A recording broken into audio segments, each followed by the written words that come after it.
today's lesson, we're going to learn the notes on the low E string, and we're going to use them to play this iconic sea shanty, the Wellerman. This will be the 20th and final installment of my series on reading music for the guitar. So if you've never read music before, I would invite you to check out my channel and look for lesson 1. I've put a lot of time and effort into this series, and it's grown into a complete 20-part guide that really makes it easy to learn to read music on the guitar. Each video explains a new topic and gives plenty of play-along examples so you never feel lost. I'm also providing you with a free ebook that contains all of the curriculum for the whole course. That's down in the description. Here we are on page 20, and there's just 3 notes for us left to learn. If you come down here to the 6th string, which is the thickest one closest to your face, play it open and you get an E note. Now, I'm guessing you probably knew that already if you know how to tune your guitar. That's an E. If we fret at the 1st fret with our index finger, we get an F. And if we fret at the 3rd fret, it's a G. Notice that this string, the note names mirror the 1st string, E, F, G, just like E, F, and G. Now, memorizing the staff locations for these 3 notes can be really tricky because they're all the way down here deep in the ledger lines. Here's E in the space underneath 3 ledger lines. F is on the 3rd ledger line.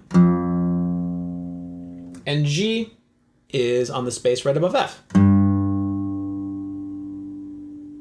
These were very hard for me to memorize when I first learned them. One trick that I have heard is that the E has those 3 ledger lines above it, which kind of looks like an E, but that doesn't help much with the other 2 notes. Just as I've said before, I think the best way to memorize notes really is just to try to say them out loud while you play through a song. So let's practice that together now. Say them out loud with me. Ready?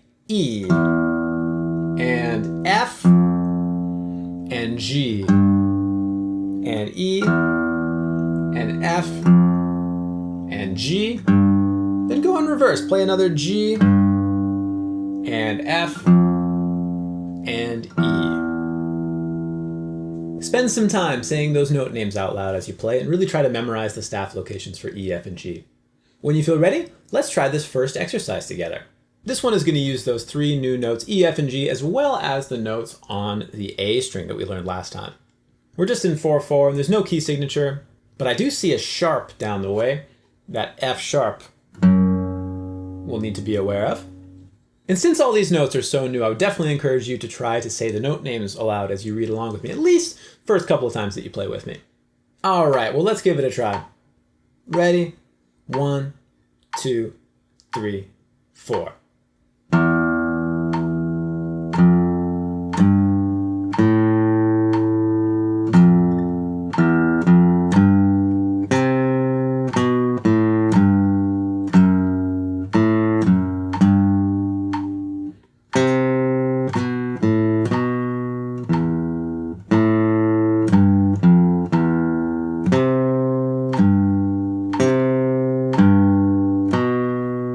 Let's do it again. 2, 3, 4.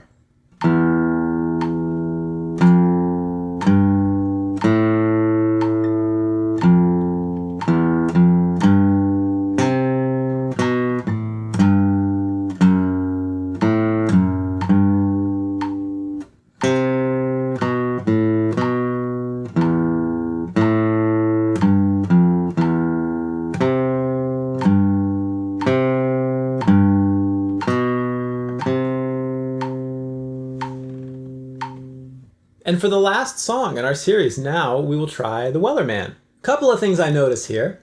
First of all, we're still in 4/4, but now we've got a pickup measure. We also have a key signature, so that F sharp that we encountered is going to be a permanent fixture for this song.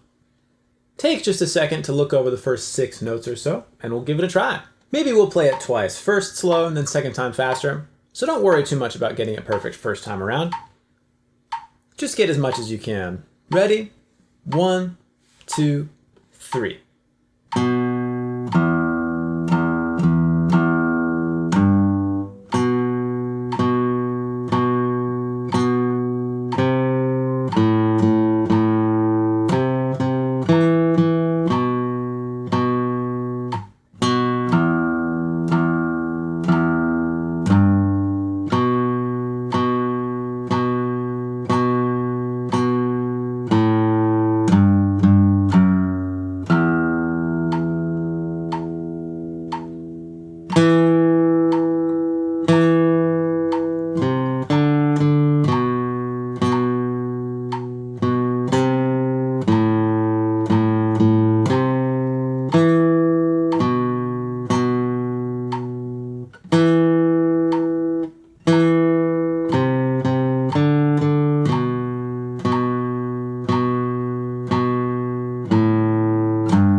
Now, if that feels difficult enough, rewind and try again.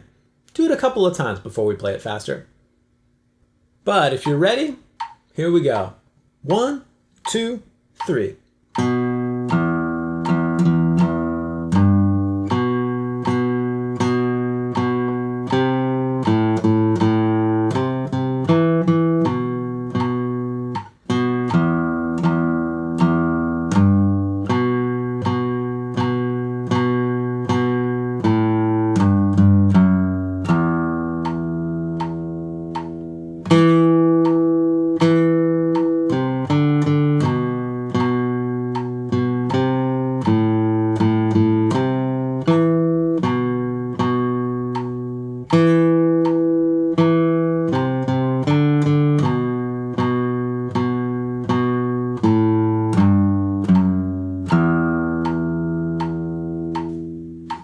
Great job! It has been an absolute pleasure for me to put these songs together and practice them with you.